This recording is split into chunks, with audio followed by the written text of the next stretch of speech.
Halo, selamat datang kembali di channel Sepulang Kerja Production. Gue Yana Akong dan partner gue. Salah Sartika.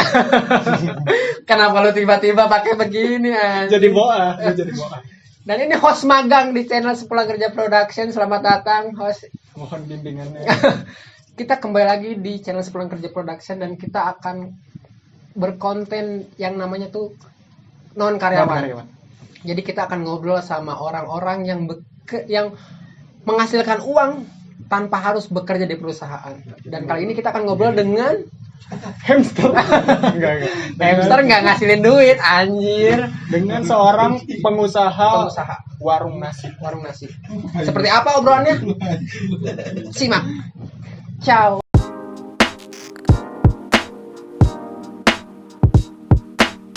Oke. Sekarang kita ngobrol sama salah satu pengusaha kuliner di Cikarang. Kemarin kita udah ngobrol dengan buruh-buruh pabrik, udah ngobrol sama artis juga non karyawan. Apa namanya sekarang tuh kerennya tuh apa sih? Yang pengangguran tapi nggak bilang mau pengangguran tuh. Freelancer. Nah kita ngomong lagi. Kita ngobrol sama seorang pengusaha bernama Rohmat Ibrahim. Betul Anda Rohmat Ibrahim? Oh, iya. Anda perkenalkan nama, tadi dikenalkan Rohmat Ibrahim. Ya, Rohmat Ibrahim. Usahanya tuh punya usaha apa? Alhamdulillah sekarang di bidang kuliner. Apa tuh? Jualan Warung apa? nasi Sunda. Warung nasi Sunda. Jualan apa aja tuh? Seperti apa aja? Ya, menu-menu lauk pauk buat makan siang, makan sore. Iya, maksudnya Apa? lu Kayak bisa kangkung. mengatasnamakan itu Sunda apa? Oh, kayak tumis bambu. Udah berapa lama tuh? Sekarang alhamdulillah udah jalan 2 tahun lebih. 2 tahun lebih. Udah bisa ngapain aja tuh warung? Udah jauh. Udah bisa ngomong papa. Udah tahun lebih kan. 2 tahun lebih. Jadi ini biar Tolong dong, jangan ikut ngobrol. Biar orang pada punya referensi, lu tuh bikin usaha warung nasi tuh dulu tuh modal awalnya tuh berapa sih? Wah, kalau buat ngomongin apa ini mah Berapa tuh? gede banget. Gede. 3 miliar? 2 juta. Aji lu gaji di majalah aja lebih. Dulu aja berapa? Iya, modal awal pertama gue 20 juta. 20 juta? Gede juga ya. 20 juta tuh lu modal sendiri kah atau join sama temen? Join sama teman. Berapa orang tuh? Bersepuluh? Dua orang. Masing-masing jadi 2 juta, 2 juta. 2 orang. Kayak arisan. Kayak ini dong, dia pada naruh saham gitu.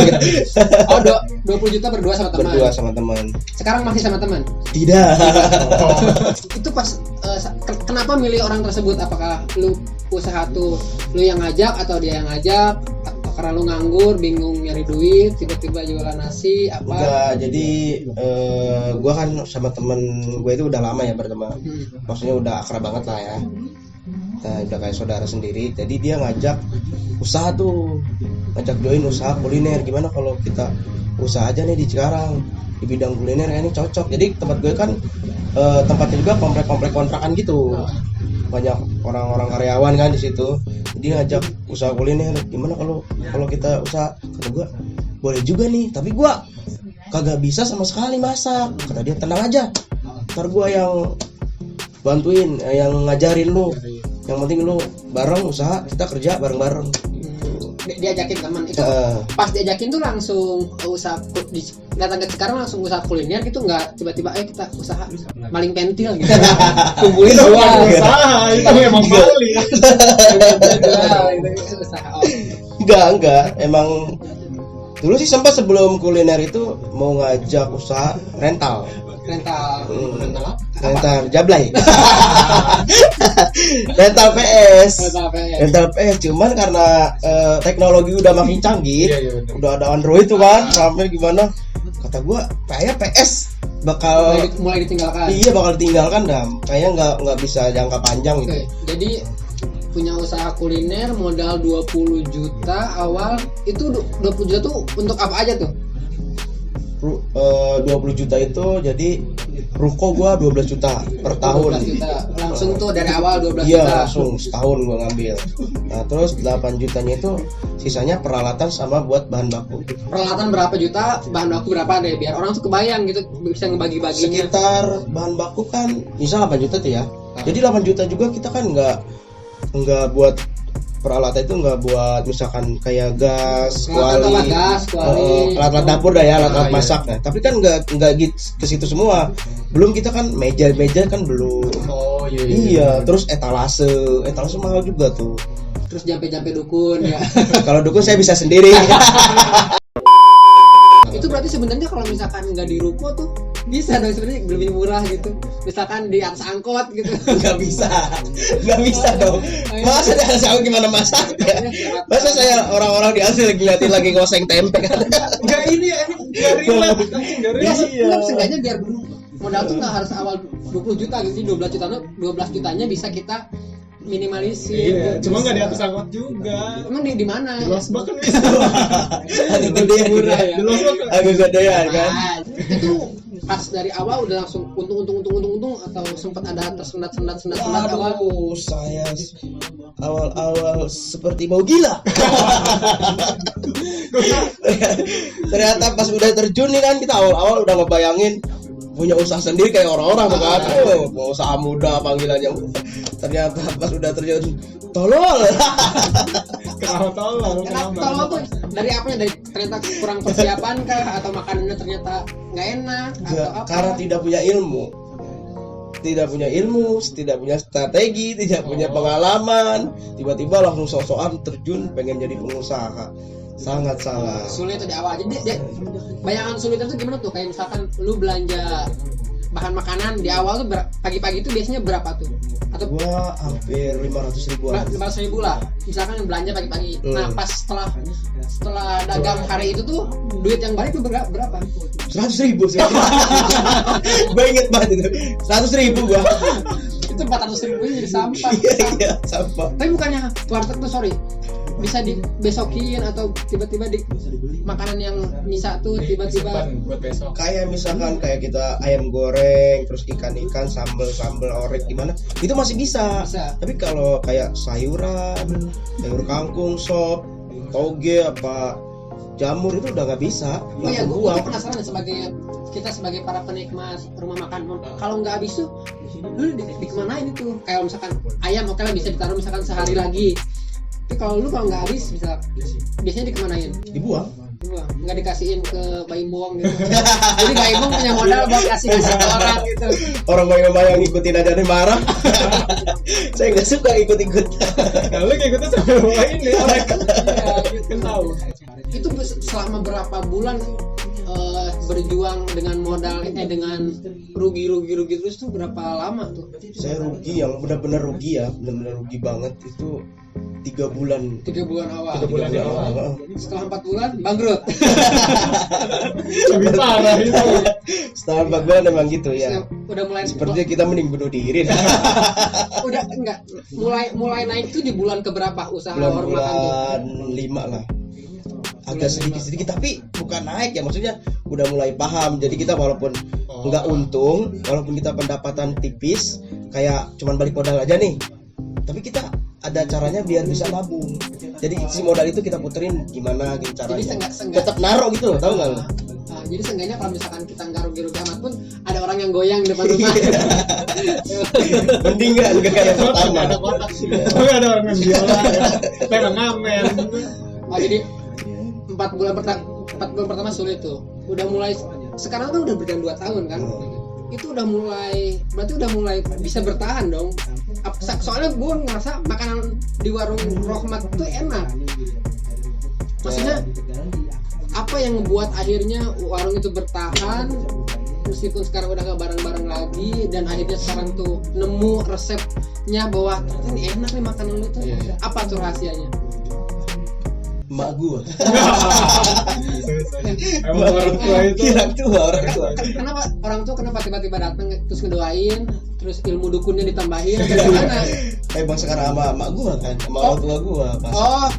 Karena udah nggak sama teman, kewalahan sendirian, akhirnya minta sama emak. Manggil orang tua pertama datang, terus ikutan masaknya kayak gini, terus dia di kolaborasi ya, maksudnya di bukan kolaborasi apa perpaduan gitu. Perpaduan, jadi dia biasa masak di kampung, dijual di warteg, ternyata pas pada beli lidahnya cocok tuh sama lidah emak gua.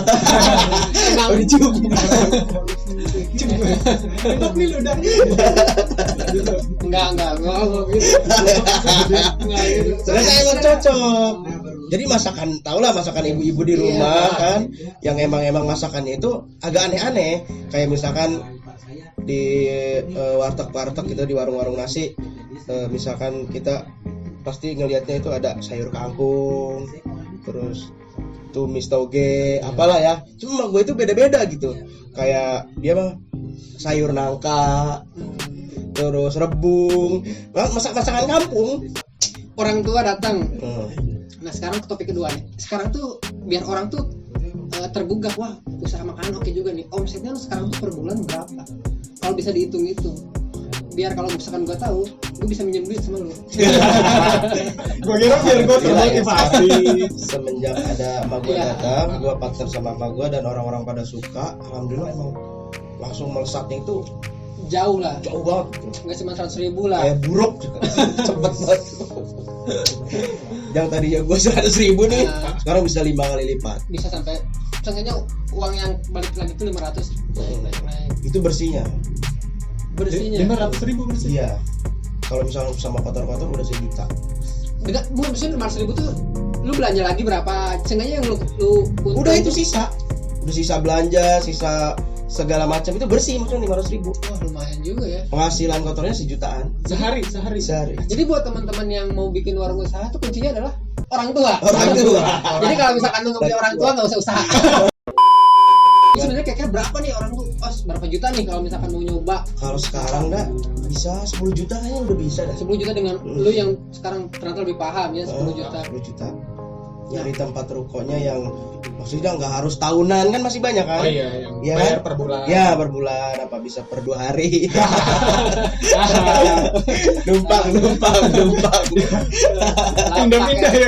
Iya, misalnya kalau misalnya 2 hari itu kan kita namanya kalau udah dibayar kan sayang kan. Iya. Kalau sepi baru 2 hari, sepi ini pindah. Nah oke, kita ke poin-poin penting yang lo dapat. Nah sekarang ke poin-poin lain.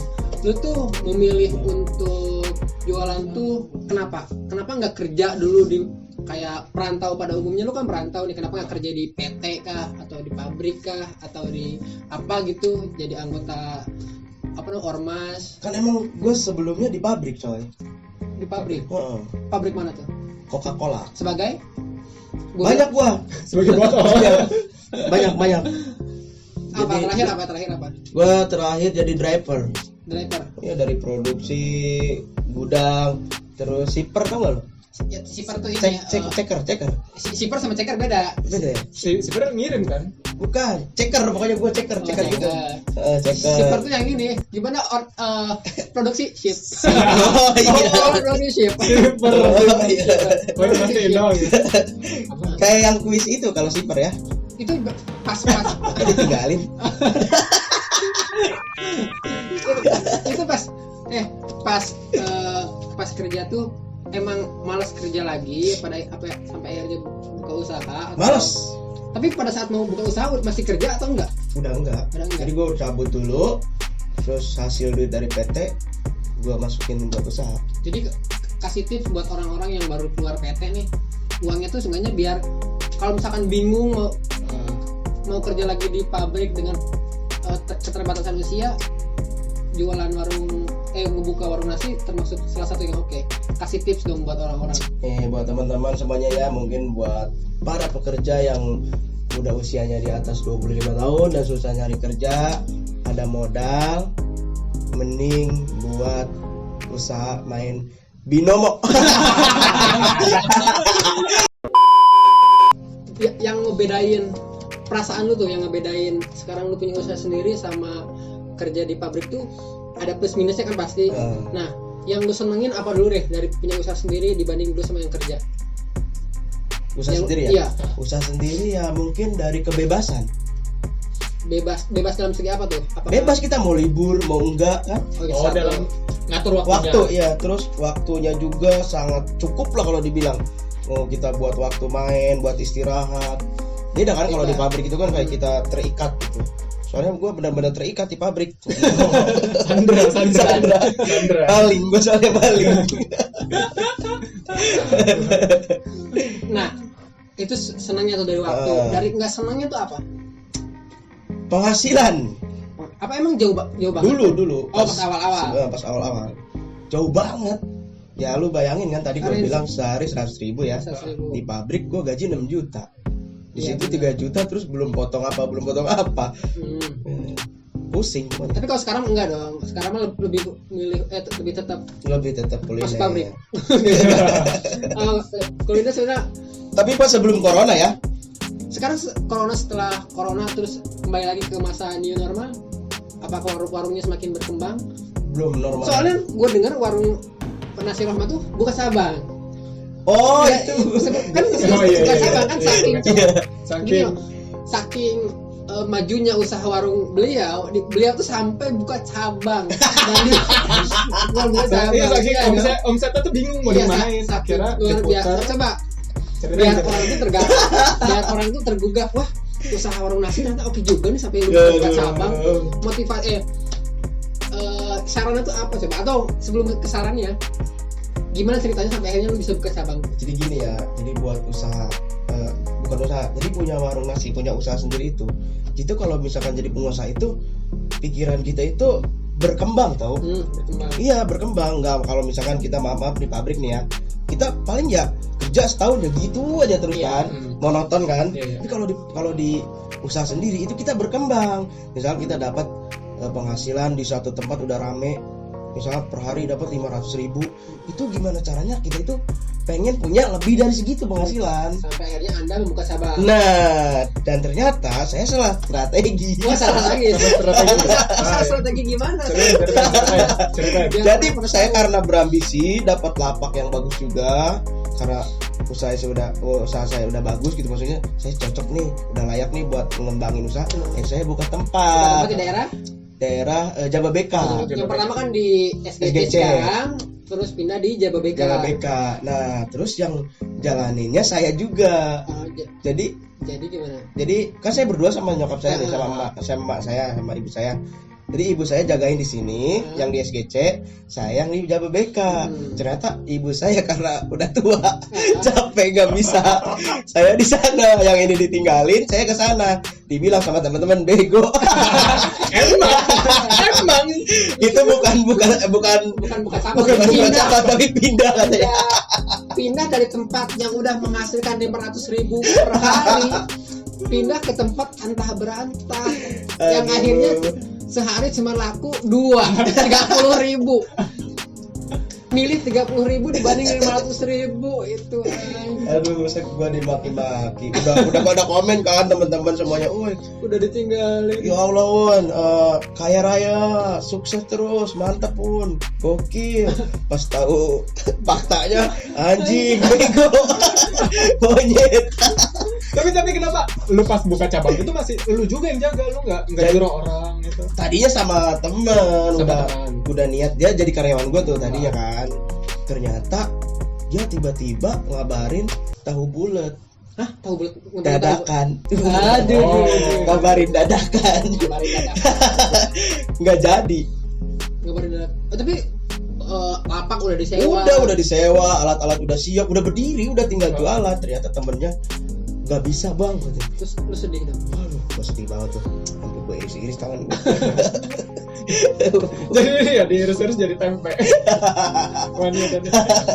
Nah, lu sebagai perantau datang ke Cikarang dan memilih jalur lain selain pabrik, lu ada nggak kayak cerita yang di perantauan tuh cerita yang paling nempel di lu yang bisa lu ceritakan ke teman-teman lu di kampung apa? Ada nggak? Lu siapa sih? Sebagai pengusaha warung tuh kan kalau misal kendalanya tuh apa tuh, atau hal-hal apa yang disebelin gitu? Kayak misalkan kerja tuh bosnya nyebelin lah atau apa. Nah lu sebagai Pelanggan pelanggan, salah satu contoh pelanggan nyebelin tuh kayak gimana yang lu nggak suka? yang rewel, suka banyak nawar. Buat makan aja kenapa harus nawar gitu. Kayak gimana tuh contohnya nawar tuh? Kayak misalkan ada kan orang beli nih ya, bang beli lauk, beli apa? Ayam dadanya. Terus kata gue, berapa ini? 7.000 kata gue kan. Berapa 7.000? Kok mahal banget dada kecil gini? Kata gue mau gede mah dada Cupita Gobas. Kita